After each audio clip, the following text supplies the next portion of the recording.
नमस्कार जी। नमस्कार सर। क्या नाम है बहन जी आपका? मेरा नाम राधा उपाध्याय है। राधा जी, आप कहाँ के रहने वाले हैं? सर मैं कानपुर दिल्ली की रहने वाली हूँ। संत रामपाल जी महाराज से नाम दीक्षा आपने कब ली? सर मैंने संत रामपाल जी महाराज जी से नाम दीक्षा 26 जून 2013 में ली थी। बहन जी, संत रामपाल जी महाराज से नाम दीक्षा लेने से पहले क्या आप कोई भक्ति साधना करते थे? सर मम्मी पापा राधा स्वामी डेरा ब्यास से जुड़े हुए थे और उन्होंने गुरविंदर सिंह ढिल्लों से नाम दीक्षा ली हुई थी, जिसकी वजह से हम बचपन से ही उन्हीं के साथ जाते थे। हम ब्यास भी जाते थे और छतरपुर में जब उनका भंडारा लगता था वहाँ पे भी जाते थे। तो बहन जी, आप राधा स्वामी डेरा ब्यास की भक्ति साधना अपने पेरेंट्स के साथ करते थे। बचपन से ही राधा स्वामी डेरा ब्यास के सत्संग को सुना आपने, तो जो ये भक्ति साधना आप करते थे, इनसे आपको क्या लाभ मिले?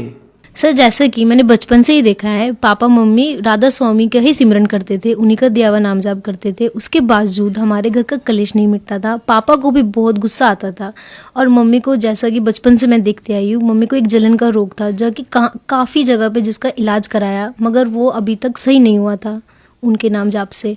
और भाई, एक मेरा भाई मेरे से भी बड़ा है, जो कि उनकी बात बिल्कुल नहीं मानता था। गुस्सा, वो भी, उसे भी बहुत गुस्सा आता था। फिर आप संत रामपाल जी महाराज की शरण में कैसे आए? सर 2012 में सबसे पहले पापा ने नाम लिया। वो एक सैगल भगत जी हैं, वो भी राधा स्वामी में थे पहले, दोनों साथ ही जाते थे।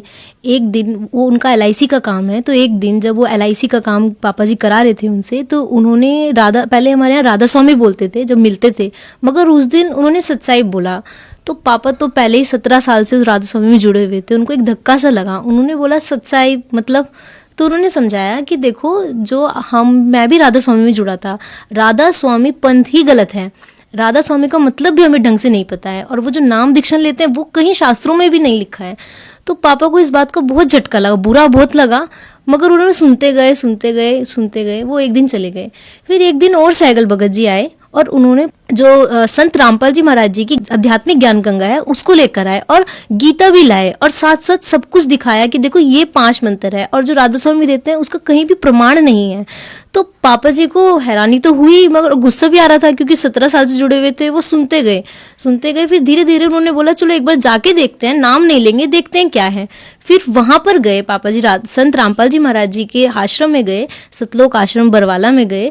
फिर उस दिन पापा जी संत रामपाल जी महाराज जी से नाम दीक्षा लेकर घर पर आ गए। उन्होंने कुछ बुक भी लाए, ज्ञान गंगा बुक लाए और हमें समझाया कि देखो उनका सत्संग आता है, एक बार देख कर देखो। तो हम तो बचपन से ही राधा स्वामी को देखते हुए आए थे, हमें भी बुरा लगा। मगर उस दिन जब पापा जी ने संत रामपाल जी महाराज जी का सत्संग चलाया साधना टीवी पर, तो उस दिन हम सब ने देखा मिलकर। बस उस दिन हमने ऐसे ही देखा कि ये कौन से गुरुजी हैं, हमने उनका सत्संग सुना उस दिन। फिर ऐसे चलता गया। 1 साल बाद हम पूरे परिवार ने उनका सत्संग ले लिया, संत रामपाल जी महाराज जी से नाम दीक्षा ले ली। इस तरह हम उनकी शरण में आए। बहन जी, हमने संत रामपाल जी महाराज के लाखों शिष्यों से सुना है कि संत रामपाल जी महाराज से नाम दीक्षा लेने के बाद उन्हें आध्यात्मिक, शारीरिक, मानसिक अनुभव होते हैं। तो क्या आपकी फैमिली के साथ भी ऐसे कोई अनुभव हैं?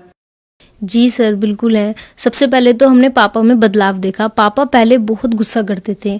संत रामपाल जी महाराज जैसे नाम दीक्षा लेने के बाद उनका गुस्सा अपने आप ही शांत हो गया। ये चीज मैं ही नहीं, हमारा पूरा खानदान ये बात कहता है। और सर मैंने बचपन से देखा था, मेरी मम्मी को जो जलन का रोग था, जो कहीं भी सही नहीं हो रहा था, वो एक बार गुरुजी को, संत रामपाल जी महाराज जी को दंडवत प्रणाम करके अरदास लगाकर ही सही हो गया।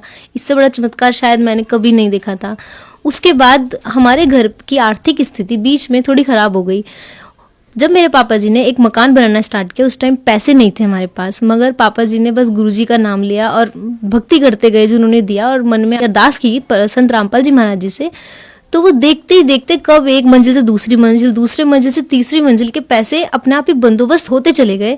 ये चीज़ मतलब वो मकान बनकर तैयार हो गया और हमें पता भी नहीं चला उसके पैसे कहाँ से और कब आए। उसके बाद सर मेरी अपनी पढ़ाई, सर मैं 9th में, आप मेरा रिजल्ट देखेंगे तो 9th में मेरी 70% बन रही थी और मैं पढ़ाई में भी इतनी अच्छी नहीं थी। मगर संत रामपाल जी महाराज जी से नाम दीक्षा लेने के बाद 10th में मेरा कोई ट्यूशन टीचर भी नहीं था। इनफैक्ट बस 1 महीने में कोई भैया थे मेरे, उन्होंने मुझे गाइड किया, बस 1 महीने। और संत रामपाल जी महाराज जी की नाम दीक्षा से मेरी कंसंट्रेशन पावर अपना आप ही इतनी स्ट्रांग हो गई, अपना आप ही मैं अच्छे रास्ते पे आ गई, मुझे पता ही नहीं चला। और मेरी 10th में 9.2 CGPA आई। ये चीज़ मेरे लिए तो बहुत शॉकिंग थी, मुझे विश्वास भी नहीं हुआ कि ये मेरे नंबर है। सर उसके बाद मेरी ट्वेल्थ में मेरा डिप्रेशन था कि मैं कंप्यूटर साइंस नहीं कर सकती कभी भी, कि मतलब कब फोबिया था मुझे कंप्यूटर से। मगर संत रामपाल जी महाराज जी से एक बार मैंने दंडोत प्रणाम किया और अरदास लगाई, मालिक मैं क्या करूं, ट्वेल्थ में क्या लूं। तो एकदम से मतलब मुझे ऐसा लगा कि मुझे कंप्यूटर लेनी चाहिए, परमात्मा सब कुछ कर सकते हैं, तो ये तो बहुत छोटी सी बात है। उस दिन मैंने कंप्यूटर्स एप्लीकेशन चुना सीए।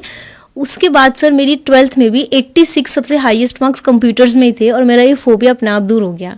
सर इसके बाद ट्वेल्थ के बाद मेरी साइंस साइड थी, मगर मुझे कॉमर्स में इंटरेस्ट था बाद में, तो मैं चाहती थी कॉमर्स में जाऊं, मगर सर मुझे कॉमर्स की बिल्कुल भी नॉलेज नहीं थी। तो सर कुरुक्षेत्र यूनिवर्सिटी में 1 हफ्ते का टाइम था, वहाँ पे मुझे पता चला कि फॉर्म लास्ट है। 1 हफ्ते के टाइम में मैंने एंट्रेंस की तैयारी की, वो हुई भी नहीं सर, होएगी भी नहीं 1 हफ्ते में। सर वो एंड टाइम पे जब मैंने एग्जाम दिया तो उस टाइम सतसाहिब लिखा और मालिक से अरदास की, मालिक आप तो सब कुछ कर सकते हो, ये तो कुछ भी नहीं है, आप मेरे गलत आंसर भी सही कर सकते हो। और मैंने पापा जी से आके भी कहा था, पापा जी अगर मेरा इसमें एडमिशन होगा तो मेरे बलबूते पे नहीं, संत रामपाल जी महाराज जी की वजह से ही होगा, नहीं तो मैं मेरे अंदर इतना नहीं कि मैं वो एंट्रेंस क्लियर कर दूँ। सर उसके बाद ठीक 2 दिन बाद ही वो रिजल्ट आया और ऑल ऑफ इंडिया में बस 3 ही बच्चे चुने जाने थे, बाकी सारी हरियाणा को प्रेफरेंस थी। ऑल इंडिया में दिल्ली टॉप पे मेरा नाम था, बहुत अच्छी रैंक के साथ था। तो सर ये तो मेरी ज़िंदगी के लिए मेरे लिए सबसे बड़ा चमत्कार था।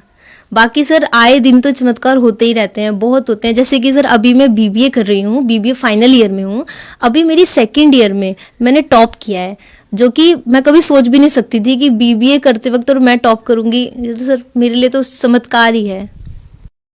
बहन जी, संत रामपाल जी महाराज से नाम दीक्षा लेने के बाद आपकी फैमिली में बहुत बड़ा बदलाव आया और उसके साथ साथ आपकी माता जी की जो जलन की बीमारी थी वो भी संत रामपाल जी महाराज से नाम दीक्षा लेने के बाद ठीक हो गई। आप खुद बताती हैं कि आप पढ़ाई में बहुत ज्यादा कमजोर थी, लेकिन संत रामपाल जी महाराज से नाम दीक्षा लेने के बाद आपने एंट्रेंस भी टॉप किए और उसके अलावा आपकी जो क्लास की स्टडी थी उसमें भी आपने टॉप किया। तो जो श्रद्धालु आपको सुन रहे हैं, आप उन्हें क्या संदेश देना चाहेंगी?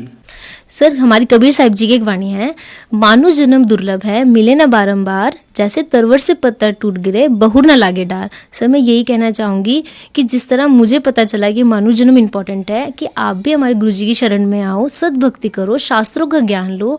इससे अच्छा ज्ञान तो आपको मिल ही नहीं सकता। आजकल आप एजुकेटेड हो। मेरे हाथ जोड़कर आप सबसे प्रार्थना है कि आप संत रामपाल जी महाराज जी की शरण में आओ, नाम दीक्षा लो और अपना मनुष्य जीवन को कल्याण कराओ। बहन जी, संत रामपाल जी महाराज से नाम दीक्षा कैसे ले सकते हैं? सर संत रामपाल जी महाराज जी के अनेकों चैनलों पर सत्संग आते हैं, जिसके नीचे एक पीली पट्टी आती है, उस पर कई नंबर लिखे हुए हैं। अगर आप उनको कांटेक्ट करेंगे तो वो आपके पास के नामदान स्थल का एड्रेस आपको बताएंगे और आप वहां जाकर आप संत रामपाल जी महाराज जी से नाम दीक्षा ले सकते हैं। धन्यवाद बहन जी। धन्यवाद सर।